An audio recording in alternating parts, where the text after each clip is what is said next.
Hello everyone, welcome to AP history lecture series. ఈరోజు ఈ క్లాస్లో మనం ఇక్ష్వాకుల కాలం నాటి పరిపాలన ఎలా ఉండింది, ఆర్థిక పరిస్థితులు ఎలా ఉండేవి, సామాజిక పరిస్థితులు ఎలా ఉండేవి అనేది తెలుసుకుందాం. బిఎస్ఎల్ హనుమంతరావు గారి బుక్ చదువుతున్న వాళ్ళు ఎవరైనా ఉన్నట్లయితే కనుక వాళ్ళకి ఇమీడియట్గా అక్కడ రాజుల గురించే ఇస్తారు తప్ప ఈ పరిస్థితులన్నీ కూడా ఇవ్వరు అనమాట. ఇదంతా కూడా బిఎస్ఎల్ హనుమంతరావు గారి బుక్లో పోస్ట్ శాతవాహనాస్ కింద కన్సిడర్ చేస్తారు. కాబట్టి వీళ్ళతో పాటు చిన్న చిన్న రాజ్యాల వాళ్ళంటే లైక్ సాలంకాయన్స్ కానీ, బృహత్పాలయన్స్ కానీ, విష్ణుకుండిన్స్ కానీ వీళ్ళందరివి కలిపి పోస్ట్ శాతవాహన పరిస్థితులు ఎలా ఉన్నాయి, ఆర్థిక సామాజిక మత పరిస్థితులు ఇవన్నీ ఎలా ఉన్నాయి అనేది ఒకే చోట ఇవ్వడం జరుగుతుందన్నమాట. బట్ ఇక్ష్వాకులు అనేటువంటి వాళ్ళు వీళ్ళందరిలోకి కొంచెం పెద్ద డైనాసిటీ కాబట్టి మనం విడిగా ఇక్కడ సపరేట్గా తెలుసుకోవడం మంచిది. సో మొదటగా ఇక్ష్వాకుల విషయానికి వచ్చేటప్పటికి వీళ్ళ పరిపాలన అడ్మినిస్ట్రేషన్కి వచ్చేటప్పటికి పెద్ద డిఫరెన్స్ ఏం లేదు. యాజ్ ఇట్ ఈజ్గా శాతవాహన్స్ అడ్మినిస్ట్రేషన్ ఎలా ఉందో దాన్నే చిన్నపాటి మార్పులతో మాత్రమే ఇక్ష్వాకులు యాజ్ ఇట్ ఈజ్గా అనుసరించారని చెప్పచ్చు అనమాట. సో మొదటిది వచ్చేటప్పటికి ఏంటంటే శాతవాహన అడ్మినిస్ట్రేషన్, ఇది గుర్తుపెట్టుకోండి. కాబట్టి శాతవాహనుల అడ్మినిస్ట్రేషన్ విధానం తెలిస్తే మీరు మళ్ళీ స్పెసిఫిక్గా ఇక్ష్వాకులది చదువుకోవాల్సిన అవసరం లేదు. అయితే మరి వీళ్ళ అడ్మినిస్ట్రేషన్లో స్పెసిఫిక్గా కనిపించేటువంటి అంశాలు ఏంటి అంటే ఎక్కువ ధర్మశాస్త్రాలకి ప్రాధాన్యత ఇచ్చేవాళ్ళు. ధర్మశాస్త్రాలను అనుసరించి పరిపాలన చేయడం కానీ, శిక్షలు విధించడం కానీ, దివ్య పరీక్షలు ఎక్కువగా ఉండేవన్నమాట. ఇక్కడ న్యాయ నిరూపణ కోసం దివ్య పరీక్షలు చేసి దాన్ని బట్టి శిక్షలు అనేవి విధిస్తూ ఉండేవాళ్ళు. యాజ్ ఇట్ ఈజ్గా మనకి అక్కడ చెప్పినట్టే ఇక్కడ కూడా రాజే సర్వాధికారి, రాజ్యంలో ఉన్న భూమంతటికి రాజే అధిపతి, రాజ్యంలో ఉన్న ప్రజలందరికీ రాజే అధిపతి, రాజే దైవాంశ సంభూతుడు అనేటువంటి అభిప్రాయమే ఉండేదన్నమాట. ఇక్కడ శాతవాహన్స్ టైంతో పోల్చుకుంటే ఒక్క రాజులు మాత్రమే కాకుండా రాణిలు కూడా చాలా కీ రోల్ ప్లే చేశారు. రాణులనే కాకుండా రాజుల యొక్క కుమార్తెలు కానీ, చెల్లెళ్ళు కానీ వీళ్ళంతా కూడా పరిపాలనలో మంచి హోదాలు కలిగి ఉండి వాళ్ళే సొంతంగా దాన ధర్మాలు చేయడాలు, విహారాలు, చైత్యాలు నిర్మించాలు, వీటన్నిటిని బట్టి స్త్రీకి కూడా మంచి సమాజంలో గౌరవప్రదమైనటువంటి స్థానం ఉందని అర్థమవుతుంది. అలాగే రాణిలకి మహాదేవి అనేటువంటిది బిరుదుగా ఉండేది. ఇది మనకి తెలుసు కదా, బట్టి మహాదేవి, వీరపురుషదత్తుడి యొక్క వైఫ్ పేరు కూడా బట్టి మహాదేవి అని వస్తుంది కదా, అందులో మహాదేవి అనేది వాళ్ళు బిరుదు, వాళ్ళు ధరించే బిరుదు అనమాట. అలాగే ఫస్ట్ వచ్చేటప్పటికి రాజ్యం, దీనికి అధిపతి రాజు ఉండేవాడు. దీని తర్వాత రాష్ట్రం ఉండేది.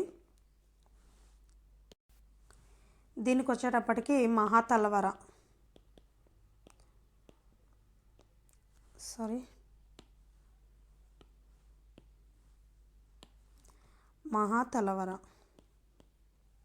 లేదంటే మహాసేనాధిపతి, వీళ్ళు రాష్ట్రానికి హెడ్గా ఉండేవాళ్ళు. సో ఆ టైంలో ఇప్పుడున్నటువంటి కడప, కర్నూలు ఏదైతే ఉందో ఏరియా, దాన్ని హిరణ్య రాష్ట్రం అనేవాళ్ళు, ఆ ప్రాంతానికి పేరు. ఇది క్వశ్చన్ అడిగితే ఎట్లా రావచ్చు అంటే, ఈ క్రింది వాణిలో ఏ రాజుల కాలంలో కడప, కర్నూలు ప్రాంతాన్ని హిరణ్య రాష్ట్రంగా పిలిచేవారని అడగొచ్చు. లేదా హిరణ్య రాష్ట్రంగా ఈ కింది ఏ ప్రాంతం పిలువబడిందని చెప్పి ఆప్షన్స్ ఇవ్వచ్చు అనమాట. సో కడప, కర్నూలు రెండు ఇచ్చి 1 and 2 అని ఇస్తే కనుక ఆప్షన్ 1 and 2 పెట్టండి. రెండింటిని కూడా, కడపని కర్నూలుని రెండింటిని కలిపి హిరణ్య రాష్ట్రం అని పిలిచేవాళ్ళు అనమాట. ఇక పరిపాలనలో చివరిది వచ్చేసి మనకి ఎప్పుడు ఆ రోజు నుంచి ఈ రోజు వరకు కూడా గ్రామమే అనమాట. ఈ గ్రామాన్ని పరిపాలించే వాళ్ళని గ్రామ పంచి అనేవాళ్ళు. ఎందుకంటే గ్రామాలని 5 గ్రామాలని కలిపి గ్రామ పంచిక అని పిలుస్తుండేవాళ్ళు. క్లస్టర్ అనమాట గ్రామ పంచిక. ఇది గ్రామ పంచిక అంటే 5, పంచ అంటే 5 కదా, సో క్లస్టర్ అని అర్థం అనమాట. 5 విలేజెస్ని కలిపి పిలిచేవాళ్ళు. సో వాటికి హెడ్ ఎవరైతే ఉన్నారో ఆ గ్రామాన్ని పరిపాలించేవాడు అతన్ని గ్రామ పంచి అంటారు. లైక్ ఫర్ ఎగ్జాంపుల్ మనం ఇప్పుడు సర్పంచి అని అంటున్నాం కదా గ్రామాధికారిని, సో అట్లా అప్పుడు గ్రామ పంచి అనేవాళ్ళు అనమాట. ఇలాంటి కొన్ని గ్రామాలు కలిసి మహాగ్రామిక అని ఉండేది. లైక్ ఇక్కడ రాష్ట్రం చెప్పుకున్నాం, ఆ రాష్ట్రానికి తర్వాత యూనిట్గా మనం మహాగ్రామిక అని చెప్పొచ్చు. మహాగ్రామ, ఓకే, అంటే లైక్ మనకి ఇప్పుడు మండల్ టైప్లో అనమాట, పెద్దది, ఇలా చాలా గ్రామాలు కలిసి మహాగ్రామం ఏర్పడుతుంది. ఈ మహాగ్రామానికి హెడ్ వచ్చి మనకి మహాగ్రామిక. మహాగ్రామిక అనేవాడి అధికారంలో ఇది ఉండేది. ఇప్పుడున్న ఎంపీడీఓ లాగా అనమాట, మండల్ డెవలప్మెంట్ ఆఫీసర్ లాగా. ఈ గ్రామాన్ని సంరక్షించేవాడు ఒకడు ఉంటాడు, పోలీస్ ఆఫీసర్లా, గ్రామ పోలీస్ లాగా. ఆ గ్రామ పోలీస్ ఎవరంటే తలారి. మరి వీళ్ళ టైంలో ఇంకొక ముఖ్యమైనటువంటి అధికారులు ఉండేవాళ్ళు. ఇప్పుడు శాతవాహన్స్ టైంలో ఎవరైతే అధికారులు మనం చెప్పుకున్నామో, కోశాధికారిని ఏమంటారు, వ్యవసాయానికి అధిపతిని ఏమంటారు, ఇట్లా చెప్పుకున్నాం కదా. సో అవన్నీ ఇక్కడ యాజ్ ఇట్ ఈజ్గా వర్తిస్తాయి. ఇక్కడ సపరేట్గా స్పెసిఫిక్గా మీరేమీ చదవక్కర్లేదు. అయితే వీళ్ళ కాలంలో కూడా సేమ్ వాళ్ళకి లాగానే న్యాయాధిపతినేమో మహాతలవర అంటారు. మహాతలవర న్యాయాధిపతి. తలారి గ్రామానికి రక్షకుడు అనమాట, గ్రామంలో పోలీసు లాగా. ఓకే, అలాగే మహాసేనాధిపతి లేదా మహాదండనాయక అనేవాడు సర్వ సైన్యాధ్యక్షుడు. మహాదండనాయక.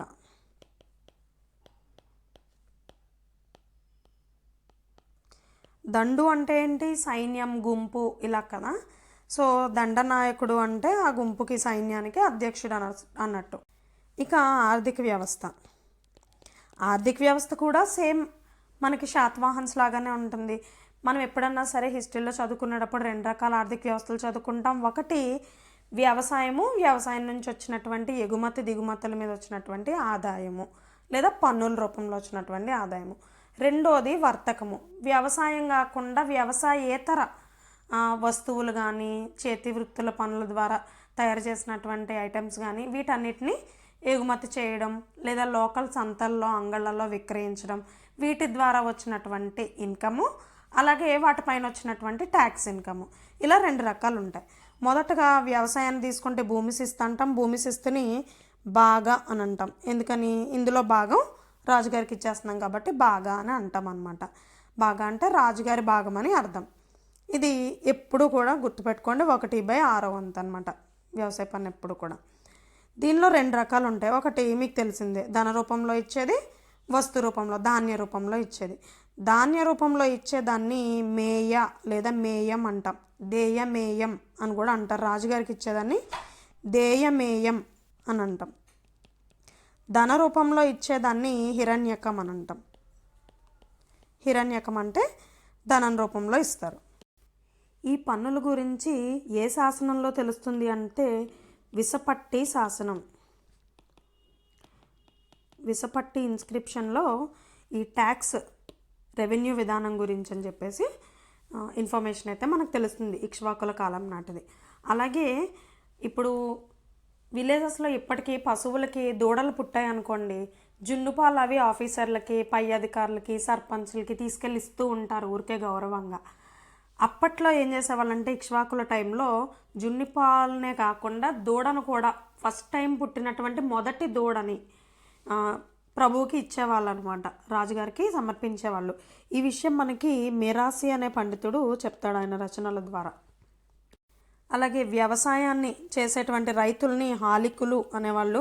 ఇది ఆల్రెడీ మనం శాతవాహన్స్ టైంలో కూడా చెప్పుకున్నాం. హలము అంటే నాగలి కాబట్టి, ఈ నాగలతో దున్నేవాళ్ళు కాబట్టి హాలికులు అని అంటారు వ్యవసాయదారులని. వ్యవసాయ అభివృద్ధికి విశేషమైనటువంటి కృషిని అయితే ఇక్ష్వాకులు చేశారు.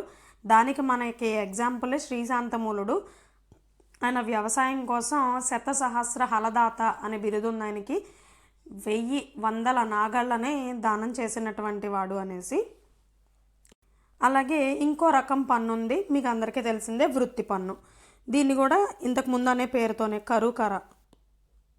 కరుకర అనేది చేతి వృత్తుల పైన కావచ్చు, వ్యవసాయేతరం ఏదైనా కానీ వ్యవసాయేతర పనుల మీద అని చెప్పుకోవచ్చు. మీకు గుర్తుపెట్టుకోవాలంటే ఇక్కడ కరము అంటే ఏంటి, చెయ్యి, హ్యాండ్ అని కర అని అంటాం కదా, కరం అంటాం కదా. సో చేత్తో చేసేటువంటి పనుల్లోకి వేసే పన్ను కాబట్టి దీనికి కరుకర అని చెప్పి అంటారనమాట. సో కర అనేది యాక్చువల్గా పన్ను వసూలు చేసే వాళ్ళని కర అంటారనమాట. ఇకపోతే విదేశీ వర్తకం. మనకు ఆంధ్రాకు ఉన్నటువంటి మంచి కోస్టల్ లైన్ లొకేషన్ పరంగా ఆనాటి నుంచి ఈనాటి వరకు కూడా విదేశీ వర్తకానికి ఆంధ్ర అనేది మంచి ప్లేస్, చాలా అనువైనటువంటి ప్లేస్ అన్నమాట. వీళ్ళ కాలంలో వర్తకం వ్యాపారం చేసేటువంటి వాళ్ళలో విదేశీ వర్తకం చేసేటువంటి వాళ్ళని కొన్ని బృందాలుగా ఉండేవన్నమాట. వీటిని నేగిమాలు అంటారు. ఈ విదేశీ వర్తక బృందాలని నేగిమాలు అంటారు. అలా కాకుండా కుల సంఘాలు, కుల వృత్తులు చేసేటువంటి వాళ్ళ సంఘాలు, వాళ్ళ బృందాలని శ్రేణులు అంటారు. మనకి శాతవాహనుల కాలంలో చూసుకున్నట్లయితే కోలిక శ్రేణి సాలివాళ్ళు, కోలిక శ్రేణి వాళ్ళు ప్రాముఖ్యత కలిగినటువంటి శ్రేణి వర్గంగా చెప్పుకున్నాం కదా. ఆ రకంగా ఇక్ష్వాకుల శాసనాల్లో ఎక్కువ ప్రస్తావన ఉన్నటువంటివి 2 శ్రేణులు ఉన్నాయి. ఒకటి పర్ణిక శ్రేణి, అంటే తమలపాకులు వర్తకం చేసేవాళ్ళు అనమాట. రెండోది పూసిన శ్రేణి, వీళ్ళు మిఠాయిలు తయారు చేసేవాళ్ళు. మిఠాయిల మీద బాగా నెయ్యి పూస్తారు కదా, సో అలా గుర్తుపెట్టుకోండి పూసిన శ్రేణి. అంటే మీ ఇష్టం, ఏదన్నా కొండ గుర్తుపెట్టుకోవచ్చు. జస్ట్ మీకు పర్ణిక పూసిన కన్ఫ్యూజ్ అవ్వకూడదు. పూసింది అన్నారు కదా అని చెట్టుకు పూసిందేమో ఇది తమలపాకుకి సంబంధించింది అనుకుంటారేమో అని చెప్తున్నాను అనమాట. పూసిన శ్రేణి అంటే మిఠాయిలకు సంబంధించింది. ఎక్కువగా కాలంలో శాతవాహనుల్లాగానే వీళ్ళు కూడా రోమ్తో ఎక్కువ వర్తకం చేసేవాళ్ళు. దీనికి ఆధారంగా మనకి రోమన్ నాణాలు అనేవి ఆంధ్రప్రదేశ్లో ముఖ్యంగా శ్రీపర్వతం చుట్టుపక్కల ప్రాంతాల్లో దొరకడం అనేది దీనికి ఆధారంగా చెప్పవచ్చు. అలాగే ఇప్పుడు మనం మాట్లాడుకుంటున్నటువంటి ఈ ఎగుమతులు దిగుమతులు విదేశీ వర్తకం ఏదైతే ఉందో ఇది కూడా శాతవాహనుల్ని పోలి శాతవాహనుల టైంలో ఉన్నవే ఇక్కడ కూడా అనుకరించారని చెప్పుకోవచ్చు. ఎప్పుడైనా సరే ఇండియన్ హిస్టరీ కానీ ఏపీ హిస్టరీ అని గుర్తుపెట్టుకోండి. ఎగుమతులు అంటే మన దగ్గర దొరికేవి చేస్తాము. సో మన దగ్గర ఏం దొరుకుతాయి? ఎక్కువగా వ్యవసాయ ఆధారమైనటువంటివే మన ఎగుమతులు ఉంటాయి. ముఖ్యంగా సుగంధ ద్రవ్యాలు, స్పైసెస్, అలాగే కొబ్బరికాయలు. మనది కోస్టల్ ఆంధ్రప్రదేశ్ కాబట్టి, కోస్టల్ రీజియన్ కాబట్టి ఖచ్చితంగా కొబ్బరికాయలు ఉంటాయి.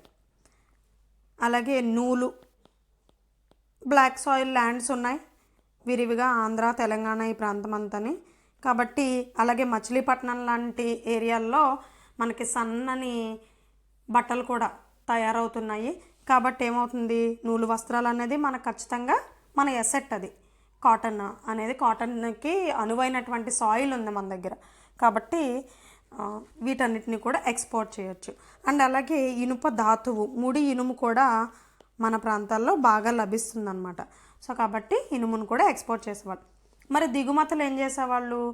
విదేశాల నుంచి దిగుమతి చేసుకోవాలి. విదేశీయులు మనకంటే చాలా విలాసవంతమైన వాళ్ళు. సో వాళ్ళ దగ్గర నుంచి మనం ఎప్పుడు ఏం దిగుమతి చేసుకుంటాం? అప్పటికీ ఇప్పటికీ కూడా విలాసవంతమైన వస్తువులే దిగుమతి చేసుకుంటాం. అంతెందుకు మన వాళ్ళు ఎవరన్నా చుట్టాలు ఫారెన్ వెళ్ళారనుకోండి, వచ్చేటప్పుడు ఏం అడుగుతారు? కొంచెం అబ్బాయిలు లాంటి వాళ్ళు అయితే స్కాచ్ బాటిల్లో అడుగుతూ ఉంటారు, అమ్మాయిలు చిన్నపిల్లలు అయితే చాక్లెట్స్ అడుగుతూ ఉంటారు, పర్ఫ్యూమ్స్ అడుగుతూ ఉంటారు. సో ఇట్లాంటివి ఏవైతే కొంచెం మనకి ఆనందాన్ని కలిగిస్తాయో, లగ్జరీ గూడ్స్ ఏవైతే ఉంటాయో వాటిని అడుగుతారు. నెసెసరీ గూడ్స్ కంటే కూడా మనం ఎప్పుడు ఫారెన్ నుంచి ఆనాటి నుంచి ఈనాటి వరకు కూడా లగ్జరీ ఐటమ్సే ఎక్కువగా ఇంపోర్ట్ చేసుకుంటూ ఉన్నామన్నమాట. సో కాబట్టి ఇక్కడ ఏముంటాయి? ఆ రోజుల్లో అయితే బంగారం, మత్తు పదార్థాలు, అది ఇప్పుడు చెప్పుకున్నట్టు వైన్ ఇట్లాంటివి అనమాట, మత్తు పానీయాలు, వెండి, అలాగే గాజు సామాగ్రి,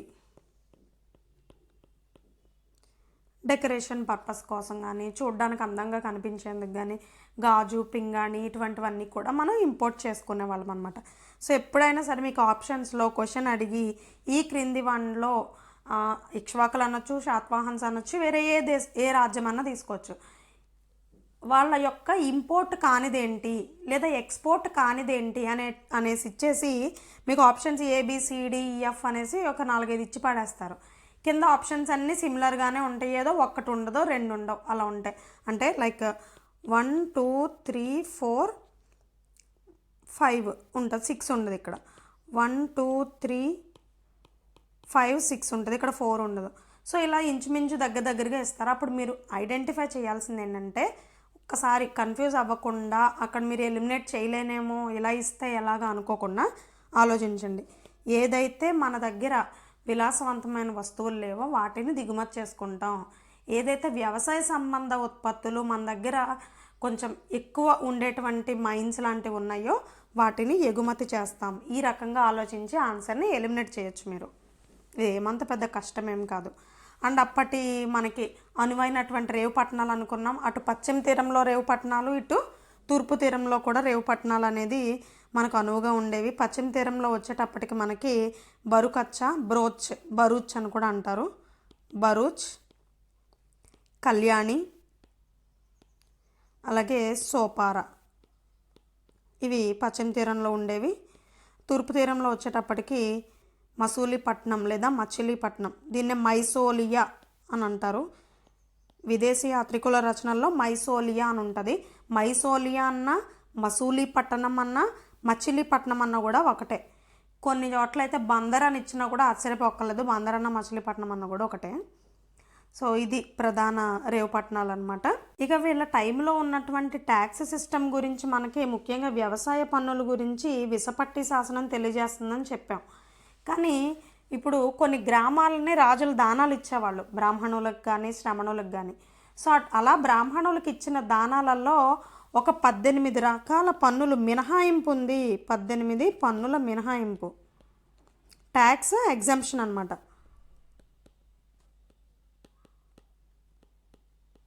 ఇచ్చేవారు వీళ్ళు ఇక్ష్వాకులు అని చెప్పి మనకు తెలియజేస్తున్న శాసనం ఏంటంటే ఇక్ష్వాకుల శాసనాలు కాదు, పల్లవ రాజు అయినటువంటి శివస్కందవర్మ వేసిన శాసనాలు. శివస్కందవర్మ యొక్క మైదవోలు ఇన్స్క్రిప్షన్, అలాగే హిరడగల్లి ఇన్స్క్రిప్షన్.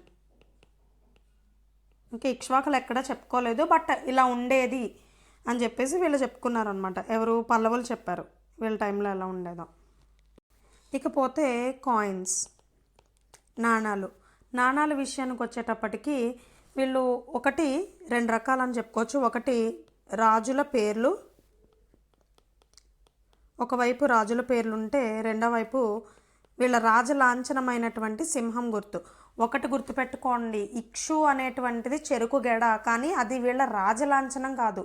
రాజలాంఛనం అంటే జెండా ఉంటుంది కదా వీళ్ళకి, వీళ్ళ ప్రతి వంశానికి కూడా ఒక జెండా ఉంటుంది ఇలా.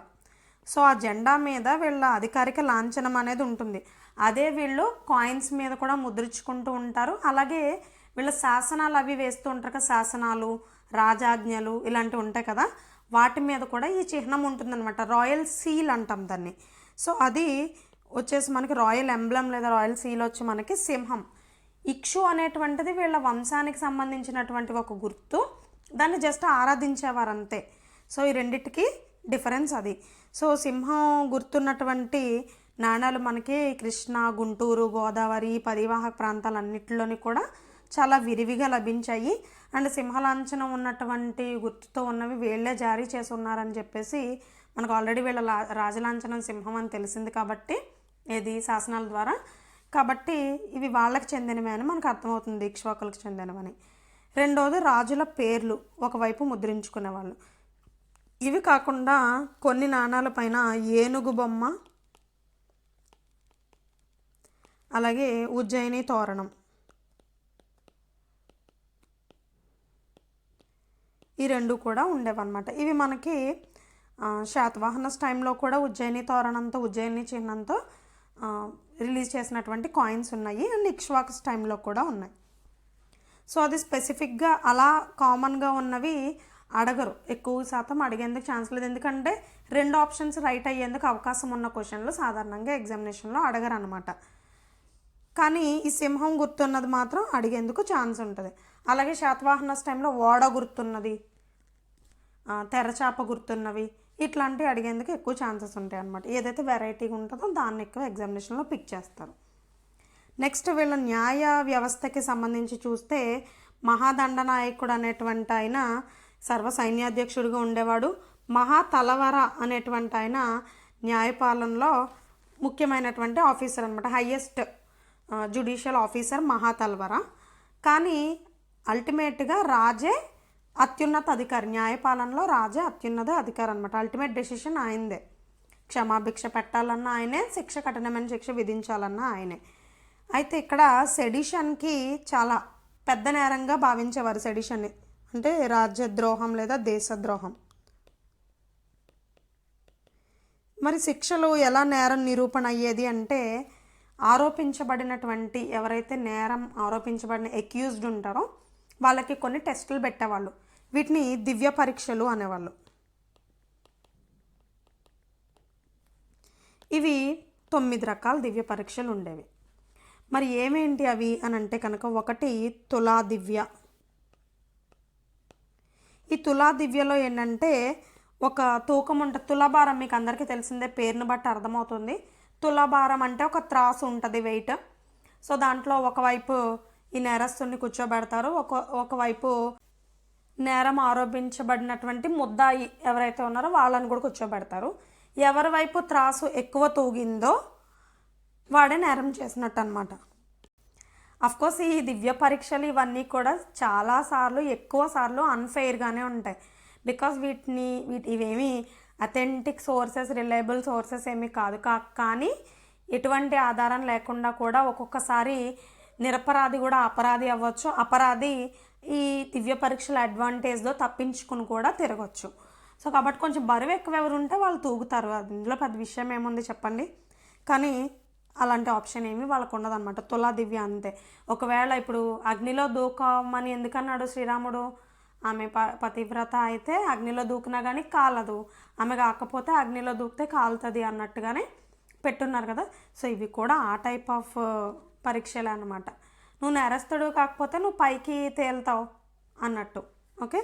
అలాగే రెండోది అగ్ని దివ్య. దీనిలో ఏంటంటే నిప్పుల మీద నడవాలి, కాళ్ళు కాలకూడదు అనమాట. నిప్పుల మీద నడిస్తే కాళ్ళు కాలకుండా ఉంటాయా చెప్పండి? కానీ కాలకూడదు, అదే లాజిక్.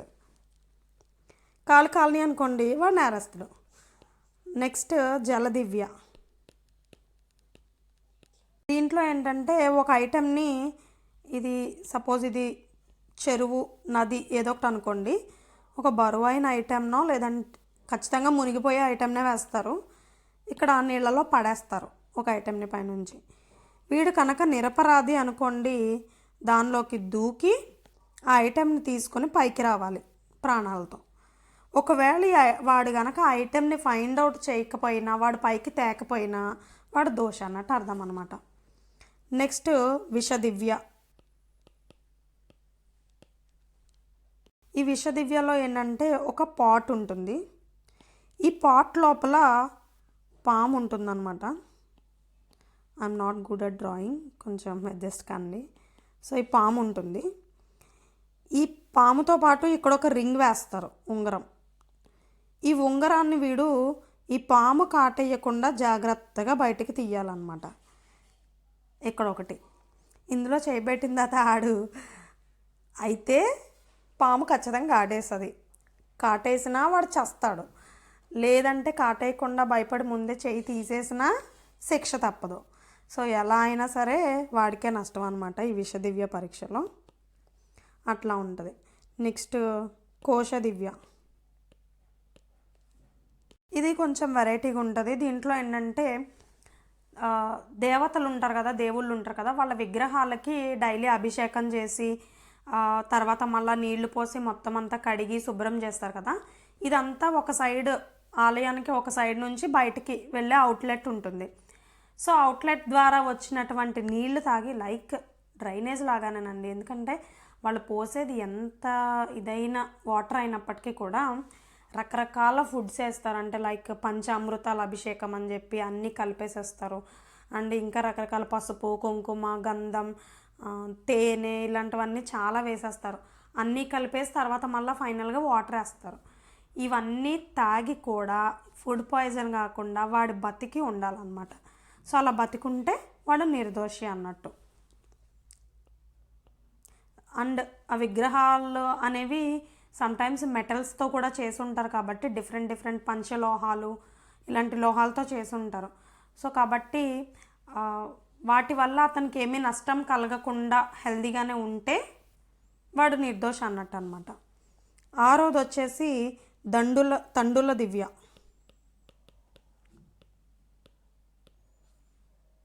దీంట్లో ఏంటంటే మంత్రించినటువంటి బియ్యాన్ని నమలాలి.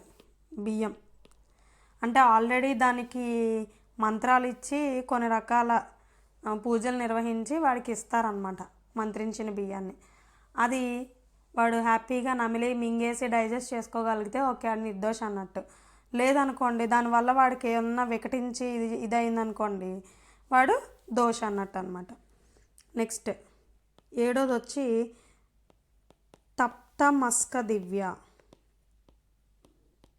ఇదేం లేదు, మనకి అపరిచితుడు సినిమాలో కుంభిపాకం ఉంటుంది చూసారా, ఆ టెస్ట్ అనమాట. ఇది మరుగుతున్నటువంటి నూనెలోంచి ఒక కాయిన్ వేస్తారు. నూనెలో ఫుల్ కాగుతున్నటువంటి నూనెలో వాటిలోంచి ఆ నూనెలోంచి చేయి పెట్టి ఆ కాయిన్ని తీయాలన్నమాట.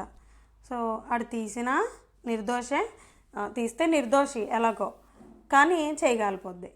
తీయకపోయినా చెయ్యగలిపోతుంది, లైఫ్ పోయినట్టు ఆడికి.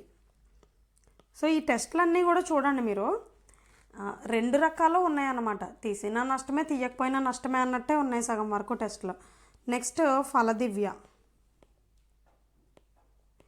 మంచి సలసలా కాలుతున్నటువంటి ఒక రాడ్ ఇస్తారు, దాన్ని చేత్తో పట్టుకోవాలన్నమాట. ఆ పట్టుకుని తీసేసిన తర్వాత ఆ కాలిపోయిన చేత్తో వరి ధాన్యం ఉంటుంది కదా, ఆ ధాన్యాన్ని నలపాలి, పొట్టు పోయేలాగా నలపాలన్నమాట. చేత్తోనే పొట్టు నలగొట్టాలి. సో అలా ఆల్రెడీ కాలిపోయిన చేతులతో ఎవరన్నా చేయగలరా? అది ఇంపాసిబుల్.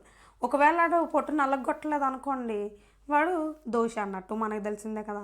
నలగొట్టాడు అనుకోండి, బియ్యం అయింది అనుకోండి ఆ ధాన్యం, దోషి కానట్టు అనమాట. Very simple. అండ్ 9వది ధర్మాధర్మ దివ్య. ధర్మ ప్లస్ అధర్మ, ధర్మాధర్మ దివ్య.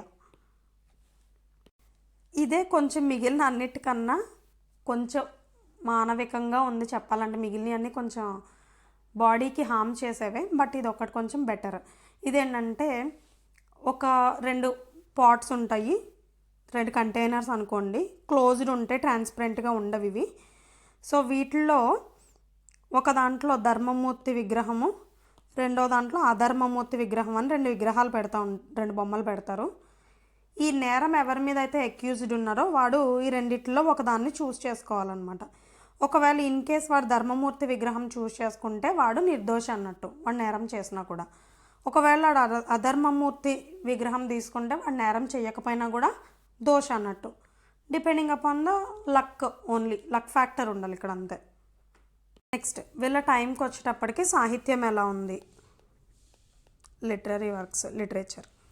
సో లిటరేచర్కి వచ్చేటప్పటికి వీళ్ళ టైంలో కూడా ప్రాకృతమే రాజభాషగా ఉండింది. అఫ్కోర్స్ కుంతల శాతకర్ణి నుంచి సాంస్క్రిట్ని వాళ్ళు రాజభాషగా అంగీకరించారు, కానీ ఎక్కువ అప్పటికే వీళ్ళ సామంతులుగా ఉన్నారు కాబట్టి ప్రజలు మాట్లాడే భాషనే రాజులు రాజభాషగా పెట్టుకోవాల్సిన అవసరం ఉంది కాబట్టి ప్రాకృతాన్ని పెట్టుకున్నారు. కానీ కొన్ని దేశీ జానపదులు ఎవరైతే ఉన్నారో నేటివ్స్, వాళ్ళు మాట్లాడేది మాత్రం దేశ్యమే, ఆ దేశ్యమే తెలుగు అయి ఉంటుంది అనేది కూడా మనం ఫస్ట్ క్లాస్లో డిస్కస్ చేసాం కదా.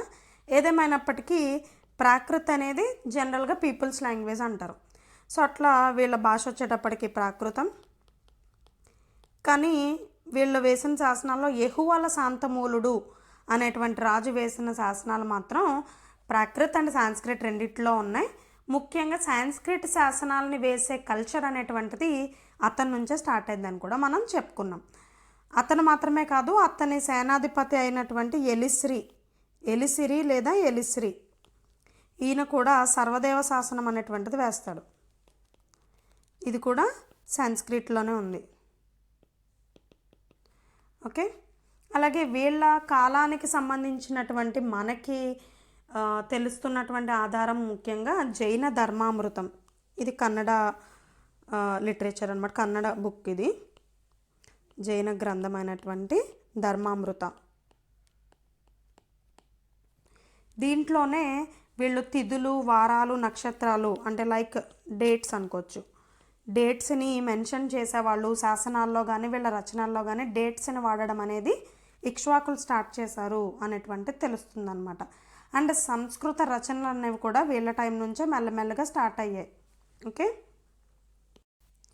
ఇంకా యెహువల శాంతమూలుడు సాంస్క్రిట్లో శాసనాలు వేశారు అనుకున్నాం కదా, దాంట్లో అతను వేసినటువంటి నాగార్జున కొండ శాసనం, ఇది నాగార్జున కొండలో స్వర్ణ దేవాలయంలో వేయిస్తాడినా.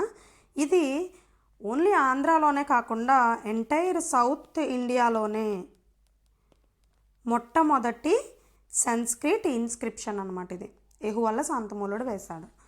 నెక్స్ట్ వీళ్ళ టైంకి వచ్చేటప్పటికి రిలీజియస్ కండిషన్స్ ఎలా ఉన్నాయి, మత పరిస్థితులు చెప్పుకున్నాం. వీళ్ళు వైదికానికి ప్రాముఖ్యత ఇచ్చారు, ఫస్ట్ రాజులని చెప్పుకున్నాం. అండ్ వీరపురుష దత్తుడు ఏంటి, ఇంకా వీళ్ళ ఫ్యామిలీస్లో ఉన్న లేడీస్ అంతా కూడా బౌద్ధానికే బ్రహ్మరథం పట్టారనమాట. ఇక్ష్వాకుల కాలం ఆంధ్ర చరిత్రలో బౌద్ధానికి స్వర్ణయుగం అని చెప్తారు. అలాగే మత పరిస్థితుల్లోనే సాంఘిక అంశాలు కూడా చూసుకున్నట్లయితే స్త్రీలకి మంచి గౌరవం ఉండేది, స్త్రీలకి కొంత స్వేచ్ఛ ఉండేది. కానీ సాంఘిక దురాచారమైనటువంటి సతీ, ఈ సతీ సిస్టమ్ ఏదైతే ఉందో సతీ సహగమనం, ఇది వీళ్ళ టైంలో కంపల్సరీ అయింది, సతీ సిస్టమ్.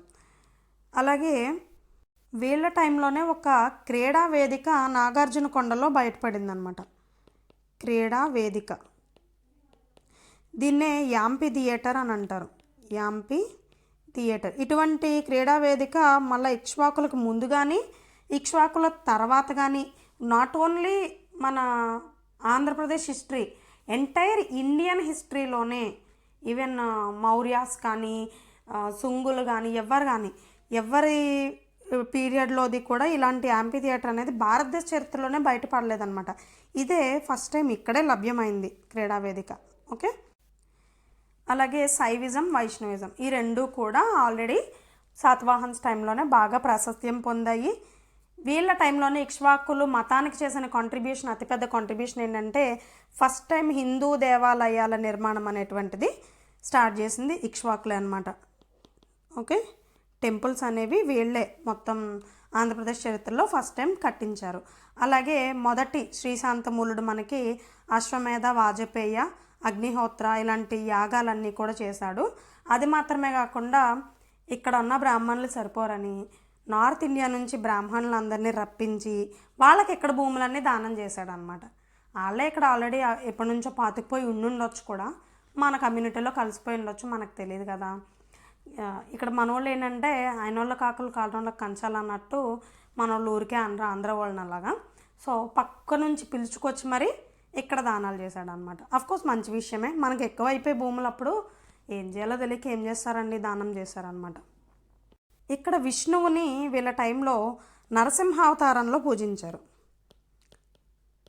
నరసింహావతారం మనకు ఎలా తెలుసా విషయం అంటే, నెమలిపురి అనేటువంటి ఊర్లో నెమలిపురి, ఈ నరసింహ విగ్రహం అనేది రాతితో చెక్కినటువంటిది గుంటూరు జిల్లాలో ఉంది నెమలిపురి, అక్కడ లభించిందనమాట. దాని టైంని ఆ స్ట్రక్చర్ని బట్టి చూస్తే అది ఇక్ష్వాకుల టైం పీరియడ్కి చెందిందని మనకి తెలుస్తుంది. అలాగే ఇక దేవాలయాల నిర్మాణం విషయానికి వచ్చేటప్పటికి ప్రతి రాజు కూడా కంట్రిబ్యూట్ చేశారు. ఆల్రెడీ మనం రాజుల గురించి చెప్పుకునేటప్పుడు చెప్పుకున్నాం, మళ్ళీ ఇప్పుడు ఒకసారి బ్రీఫ్గా చెప్తాను. ఈ ఫస్ట్ వీళ్ళ కాలం నాటి దేవాలయాలు మనకి నాగార్జున కొండలోనే, విజయపూరి నాగార్జున కొండలో కట్టడం జరిగింది. దాన్ని అప్పట్లో విజయపూరిని బౌద్ధ యుగానికి అంటే బౌద్ధులకి మహాయానానికి కూడా కేంద్రంగా ఎలాగైతే చెప్పారో అలాగే హిందూ క్షేత్రంగా, గొప్ప హిందూ క్షేత్రంగా కూడా విజయపూరిని చెప్తారనమాట. కట్టినటువంటి టెంపుల్స్లో ప్రధానమైనటువంటిది పుష్పభద్రస్వామి టెంపుల్. దీని ఆకారం ఎలా ఉంటుందంటే గజపృష్ఠాకారంలో ఉంటుంది, గజపృష్ఠాకారంలో ఉంటుందన్నమాట. ఈ ఆలయాన్ని కట్టించింది యెహువల శాంతమూలుడు, కానీ ఆయన ఫాదర్ టైంలోనే ఇది స్టార్ట్ చేయడం అయితే జరిగింది. కానీ ఓపెనింగ్ మాత్రం అంటే ఓపెనింగ్ సెరమనీ అఫీషియల్గా ఓపెనింగ్ మాత్రం ఇతని కంటే కూడా తర్వాత వచ్చినటువంటి ఇతని కొడుకు రెండవ వీరపురుష దత్తుడు అంటారు. సో అతని టైంలో ఇది అయింది అని చెప్తారనమాట, అంటే పురాణాలని బట్టి. నెక్స్ట్ అష్టభుజ నారాయణ స్వామి టెంపుల్. అష్టభుజ అనే దాంట్లోనే మీకు అర్థమవుతుంది 8 భుజాలు, ఆక్టగాన్ అని చెప్పి అర్థమవుతుంది. ఇది కూడా వైష్ణవ్ టెంపుల్ అనమాట. ఇది వీళ్ళ టైంలోనే నిర్మించినప్పటికీ, ఇది యెహువల శాంతమూలుడు టైంలోనే నిర్మించినప్పటికీ యాక్చువల్గా నిర్మించింది ఇక్ష్వాకులు కాదు. ఇక్ష్వాక రాజ్యం పైనకి అబీరులు అనేటువంటి వాళ్ళు మధ్య భారతదేశాన్ని పరిపాలిస్తున్న అబీరులు దండయాత్రకు వస్తారు. ఈ అబీరులలో వాయుసేనుడు అనేటువంటి ఆయన పాలకుడు రాజు. ఆ వాయుసేనుడి దగ్గర సేనాని శివసేనుడు, దేవసేన కాదు శివసేన, గుర్తుపెట్టుకోండి, శివసేనుడు. ఈయన ఈ నాగార్జున కొండకి దండెత్తినప్పుడు ఇక్కడ అష్టభుజ నారాయణ స్వామి టెంపుల్ని నిర్మిస్తాడనమాట. నిర్మించడమే కాకుండా అతను అక్కడ శాసనం వేశాడు, అందుకే మనకు తెలిసింది, లేకపోతే మనకెలా తెలుసు. Next Karthikeyan temple. కార్తికేయ అంటే కుమారస్వామి. ఇది యెహోవాల శాంతమూలుడి యొక్క సేనాని. ఇందాక చెప్పుకున్నాం కదా మనం, సర్వదేవ శాసనం వేశాడు. ఇదిగో ఎలిశ్రీ, యెహోవాల ఎలి, వీళ్ళిద్దరిని గుర్తుపెట్టుకోండి, వీళ్ళిద్దరూ ఒక జంట, రాజుగారు సేనాని. ఓకే, ఈ Elishri నిర్మిస్తాడనమాట Karthikeya temple. Okay, Elishri.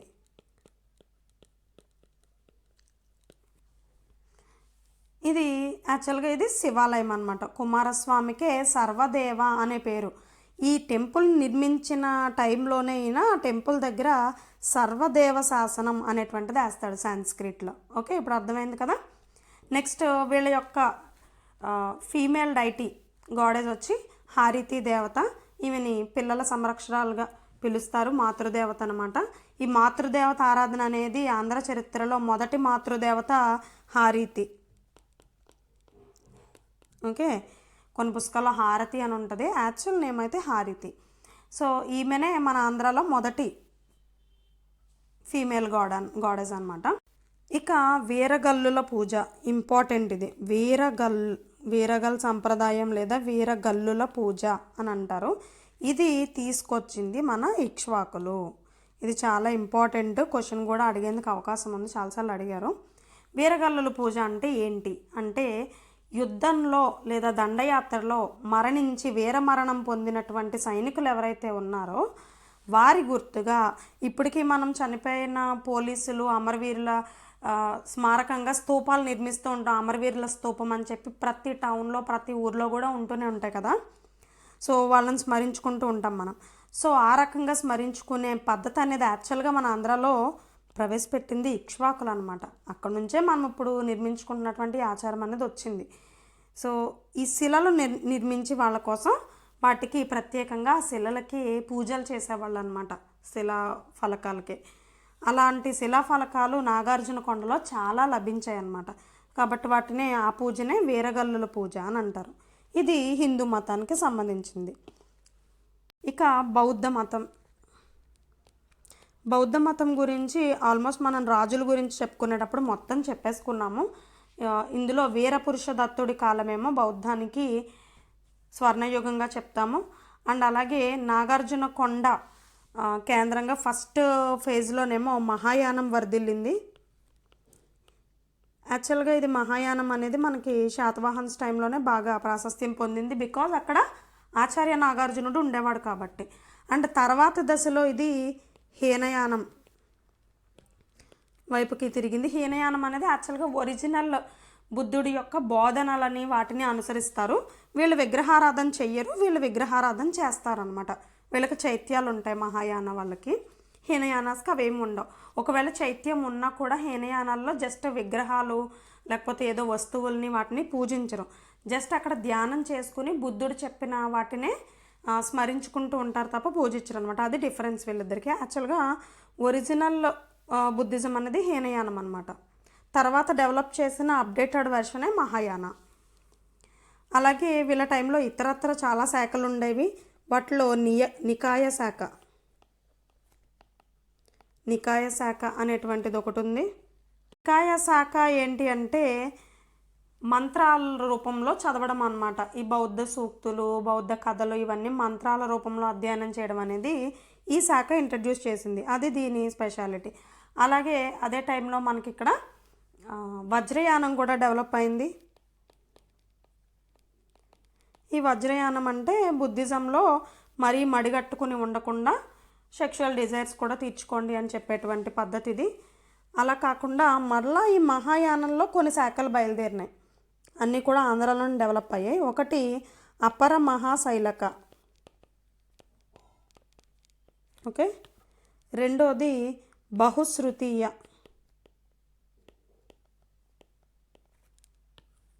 And మూడోది మహావిహారవాసి.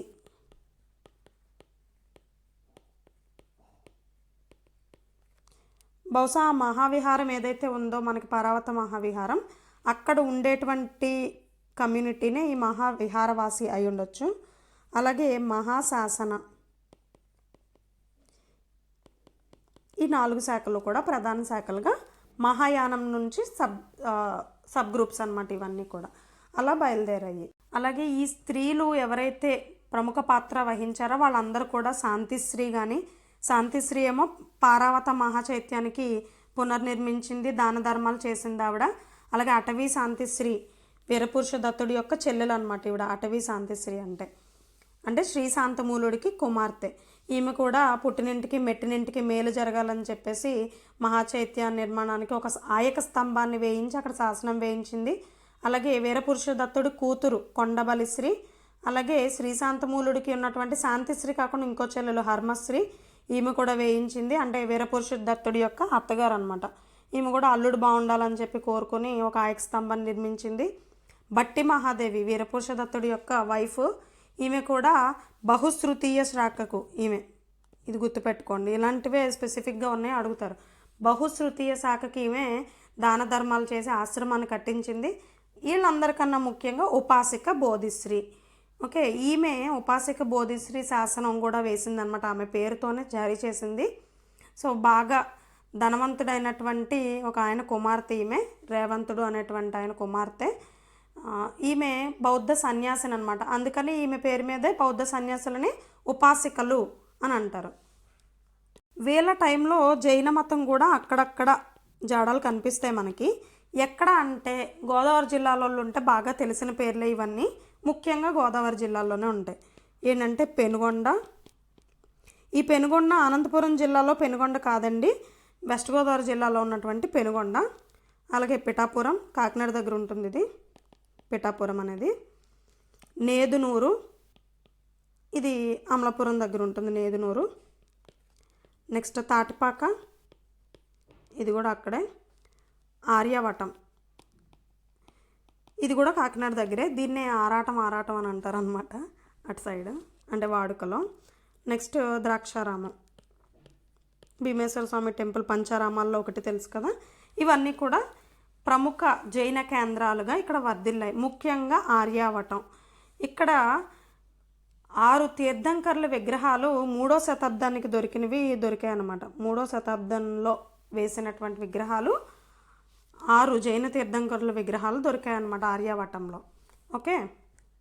ఓకే, నెక్స్ట్ ఆర్కిటెక్చర్, వాస్తుశిల్పం. వాస్తుశిల్పాలకు వచ్చేటప్పటికి ఇక్కడ ఏం చెప్పుకుంటాం, ఆలయాలని చెప్పుకుంటాం. ఈ ఆలయాలన్నీ కూడా ఆగమ శాసనాల ఆధారంగా నిర్మాణం అనేది జరిగింది. ఆగమాలు అంటే వేదాలు అని అర్థం. ఆగమాలు అంటే వేదాలు. వేదాలలో చెప్పిన విధంగా నిర్మాణం జరిగింది. అంటే ఏముంటాయి, గర్భగుడి, నెక్స్ట్ అంతరాళం, అలాగే ఒక మంటపం, ధ్వజస్తంభం. ఈ గర్భగుడికి ఆపోజిట్లో ఎదురుగా బయట ధ్వజస్తంభం ఉంటుంది. అలాగే చుట్టూ ప్రాకారం ఉంటుంది. ఈ ప్రాకారానికి గోపురాలు అనేటువంటి తీసుకొచ్చింది మాత్రం మనకి చాళుక్యస్, తూర్పు చాళుక్యులు. ఈ పోస్ట్ శాతవాహనస్ అయిపోయాక మనం చదువుకోబోయేది వాళ్ళే అనమాట. ఈ దేవాలయాల స్ట్రక్చర్ని అందంగా సుందరంగా మార్చింది మాత్రం తూర్పు చాళుక్యులే అనమాట. చాళుక్యులు, చోళులు చేసినంత కాంట్రిబ్యూషను ఎంటైర్ ఇండియన్ హిస్టరీలో ఎవరూ కూడా టెంపుల్ ఆర్కిటెక్చర్కి అంత చేయలేదండి. అంత బాగుంటాయి అన్నమాట. సో ఇది ఈ గర్భగుడి ఉంటుంది, అంతరాళం ఉంటుంది, ఒక మండపం ఉంటుంది, ధ్వజస్తంభం ఉంటుంది, చుట్టూ ప్రాకారం ప్రహరీ ఉంటుందన్నమాట. చెప్పుకున్నాం ఇండియాలో ఉన్నటువంటి 3 శిల్ప సంప్రదాయాల్లో అమరావతి శిల్పం అనేది మనదే అని. అది శాతవాహనుల కాలంలో స్టార్ట్ అయింది. సో వీళ్ళ టైంకి వచ్చేటప్పటికి దాన్ని ఇంకా కొంత డెవలప్ చేశారు. ఇక్కడ చెక్కే ప్రతి శిల్పం కూడా, ఈవెన్ హిందూ దేవాలయాల్లో చెక్కే శిల్పాలు కూడా అమరావతి స్టైల్ని లేదా మహాయాన స్టైల్ అని కూడా అనొచ్చు. ఇది అమరావతి స్టైల్ లేదా మహాయాన స్టైల్ని బేస్ చేసుకునే ఉండేవన్నమాట. అంటే ఇందులో ఏంటంటే ప్రకృతి వర్ణనలకి ఎక్కువ ప్రాముఖ్యత ఉంటుంది. లతలు, తీగలు. ఇప్పుడు సపోజ్ బుద్ధుడి విగ్రహమే ఉందనుకోండి, మీరు ఒకసారి అమరావతి స్టైల్ అని చెప్పి గూగుల్ చేయండి. సో ఇందులో విగ్రహాలు ఎలా ఉంటాయంటే ఇప్పుడు బుద్ధుడు ఉన్నాడు, బుద్ధుడు చుట్టూ లతలు, తీగలు, మంచి చెట్లు, పక్షులు, జంతువులు ఇట్లాంటివన్నీ సుందరంగా కనిపించేలా ఒక సీనిక్ వ్యూని ఏర్పాటు చేస్తాయి అన్నమాట. సో వీళ్ళ టైంలో చెప్పుకోదగ్గటువంటి గొప్ప శిల్పం అంటే మాంధాత శిల్పం. మాంధాత శిల్పం దీని యొక్క విశిష్టత ఏంటి అంటే నించున్న పోస్చర్లో విగ్రహం అనేది ఉంటుందన్నమాట మాంధాత శిల్పంలో. ఈ మాంధాత శిల్పం ద్వారానే మనకేంటంటే ఒక రాజు ఎలా ఉంటాడు, ఏ విధంగా వస్త్రధారణ ఉంటుంది, ఏ విధమైనటువంటి తలపాగా పెట్టుకున్నాడు, ఎలా ఉన్నారు, ఇలాంటివన్నీ డీటెయిల్స్ అన్నీ మనకి మాంధాత శిల్పంలో లభిస్తుంది అన్నమాట. ఈ మాంధాత శిల్పం ఎక్కడ లభించింది? జగ్గయ్యపేటలో దొరికింది. Very very very very important అనమాట, ఇది మాత్రం గుర్తుపెట్టుకోండి. మాంధాత శిల్పం జగ్గయ్యపేటలో దొరికింది. ఇది ఇక్ష్వాకుల కాలం నాటిది. అలాగే నాగార్జున కొండలో బయటపడినటువంటి ఇతర శిల్పాలను చూసుకున్నట్లయితే దానిలో సతీ సహగమనం జరుగుతున్నట్టు మనకి ఆధారాలు లభించినాయి. అలాగే చేజర్ల అనేటువంటి ప్లేస్లో సప్తమాతృకల విగ్రహాలు కూడా లభించాయి. సప్తమాతృకల విగ్రహాలు లభించాయి. అలాగే పెదముడియం, కొణిదన లాంటి ప్లేసుల్లో కూడా చాలా శిలాఫలకాలు లభించాయి అన్నమాట. శిల్పాలపైన శిల్పుల యొక్క చెక్కినది ఎవరు, వాళ్ళ పేర్లు చెక్కేటువంటి సాంప్రదాయం కూడా, శిల్పుల పేర్లు చెక్కే సాంప్రదాయం ఇక్ష్వాకులే స్టార్ట్ చేశారు. ఇకపోతే నాగార్జున కొండ విశేషాలు. వీళ్ళ క్యాపిటల్ నాగార్జున కొండ గురించి కూడా తెలుసుకోవాలి కదా, అక్కడ ఏమేమి లభించాయి, ఎవరెవరు పరిశోధనలు చేశారని. ఇక్కడ పరిశోధనలు చేసినటువంటి వాళ్ళలో ముఖ్యమైనటువంటి ఆయన ఆర్ సుబ్రహ్మణ్యం గారు. ఈయనే మొదట నాగార్జున కొండలో తవ్వకాలు ప్రారంభించారు. ఈయన కంటే ముందే అక్కడ పరిశోధనలు చేయాలి అని చెప్పి ఆలోచన చేసి కొన్ని శిథిలాలను కూడా కనుక్కున్నటువంటి ఆయన మనకి ఏఆర్ సరస్వతి. ఈయన 1926లోనే కనుగొంటారు. కానీ యాక్చువల్గా మొట్టమొదట నాగార్జున కొండ అనేటువంటిది ఒక రాజధాని, ఇక్కడ పలానా వాళ్ళు పరిపాలించారు అనేటువంటి ఆధారాలను మనకు తీసుకొచ్చింది మాత్రం ఆర్ సుబ్రహ్మణ్యం గారు అనమాట. ఇక్ష్వాకులకు సంబంధించి ఎక్కువ కాంట్రిబ్యూషన్ చేసింది ఆర్ సుబ్రహ్మణ్యం గారు. అలాగే ఇంగ్లీష్ అయినటువంటి లాంగ్ హార్ట్స్ ఈయన కూడా అక్కడ పరిశోధనలు చేశారనమాట.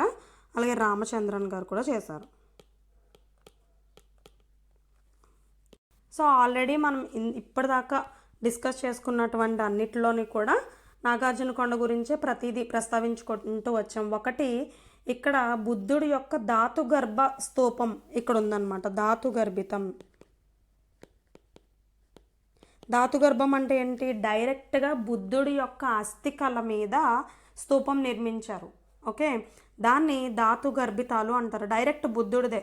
ఓకే, సో కాబట్టి ధాతుగర్భ స్తూపం రాష్ట్రంలో ఎక్కడుంది అంటే నాగార్జున కొండలో ఉంది. అలాగే దీన్ని దక్షిణ గయాగా పిలుస్తారు. ఎందుకని? హీనయానానికి బోధ్గయ ఎలాగో బుద్ధుడు ఇచ్చినటువంటి బోధ్గయ ఎలాగో ఇక్కడ మనకి నాగార్జున కొండ, ఆచార్య నాగార్జునుడి పేరు మీదుగా నాగార్జున కొండ మనకి దక్షిణ గయ, మహాయానానికి దక్షిణ గయ అలాగనమాట. అలాగే ఇక్కడ భారతదేశంలోనే ఏకైక ఐలాండ్ మ్యూజియం ఉంది, ద్వీపం మ్యూజియం. ఒకసారి మీరు ఈ క్లాస్ అయిపోయిన తర్వాత నేను ఇప్పుడు చెప్పినటువంటి మాంధాత శిల్పం ఏదైతే ఉందో దాని గురించి అండ్ నాగార్జున కొండలో ఉన్నటువంటి బౌద్ధ స్తూపం గురించి కూడా ఇమేజెస్ చూడండి, మీకు క్లారిటీ వస్తుంది అన్నమాట. గూగుల్లో చూడండి ఎట్లా ఉంది, ఎలా ఉన్నాయి, స్ట్రక్చర్ అంతా తెలుస్తుంది. వేదికలు ఎలా ఉండేవి, నిర్మాణం ఎలా ఉండేదని మీకు ఐడియా వస్తుంది అన్నమాట. ఇటుకలతోనే నిర్మించడం జరిగిందని. అలాగే ఇది బౌద్ధయానానికి మహాయానానికి ప్రధాన కేంద్రము. అలాగే ఇక్కడే అపరశైలవాదం కానీ లేదంటే మిగతా 4 వాదాలు ఇక్కడే రూపుదిద్దుకున్నాయి. అలాగే వజ్రయానానికి ఇదే నిలయం, అలాగే నికాయ శాఖకి ఇదే నిలయం. సో బౌద్ధంలో ఉన్నటువంటి ఒక 6-7 రకాల శాఖలకి నాగార్జున కొండ అనేది నిలయం అనమాట. అలాగే ఇక్కడే మనకి సింహళ విహారం అంటే శ్రీలంకకి సంబంధించి శ్రీలంక నుంచి వచ్చే బౌద్ధుల కోసం అని చెప్పి సింహళ విహారాన్ని కూడా నాగార్జున కొండలోనే కట్టడం జరిగింది. అలాగే ఆంధ్ర చరిత్రకి సంబంధించినటువంటి మొదటి దేవుళ్ళ యొక్క గుడులు ఫస్ట్ టెంపుల్స్ ఏదైతే ఉన్నాయో అవన్నీ కూడా నాగార్జున కొండలను నిర్మించడం జరిగింది. ఇది మనకి ఇక్ష్వాకులకు సంబంధించినటువంటి కంప్లీట్ టాపిక్. దీంతో ఇక్ష్వాకుస్ కంప్లీట్ అయిపోయింది.